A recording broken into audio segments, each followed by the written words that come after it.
Everyone, আসসালামু আলাইকুম। অফিসে বসে আছি, মাখা খাবো আমরা সবাই, মানে মাখা পার্টি করবো। ওইদিকে কিন্তু মাথার উপর ক্যামেরা, কালকে না জানি কমপ্লিট হয়ে যায়। যাই আগে নেই, আমাদের ভয় নেই, কারণ আমাদের সিনিয়র আপু আছে। বাস আমার উপর দিয়ে। আচ্ছা সব একটা শুকনো মরিচ ভাজা হয়, তাহলে মুড়ি মাখাটা আরও টেস্ট হয়। সাথে আছে রুটি, ভালো চানাচুর না বারবিকিউ চানাচুর, আর এটা কি চানা জানি না, আমরা আগে এটা হচ্ছে বম্বে সুইটস। রাত বাজে 12টা 20 আর এখন আমাদের পিনিক হয়েছে মুড়ি মাখা খাওয়া।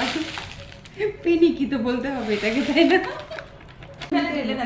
আমরা শিফট করবো। হ্যাঁ, আমাদের বড় কিছু নাই, যেহেতু আমরা 8-9 জন মানুষ, তো আমরা একটা পলি কেটে নিয়ে এসেছি, এটার মধ্যে এখন আমরা শিফট করে মাখামাখি করবো।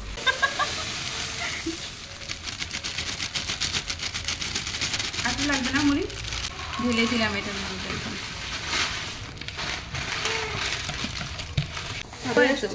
হাত লাগাও, পারবো না ছড়া না।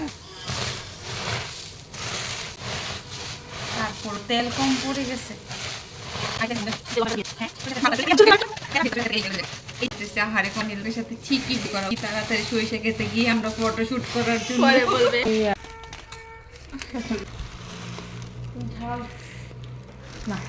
খাবলা খাবলা মানে আজকে কতটুকু নিতে পারছো? আমি তো ভদ্রলোকের মতো নিতে চাই।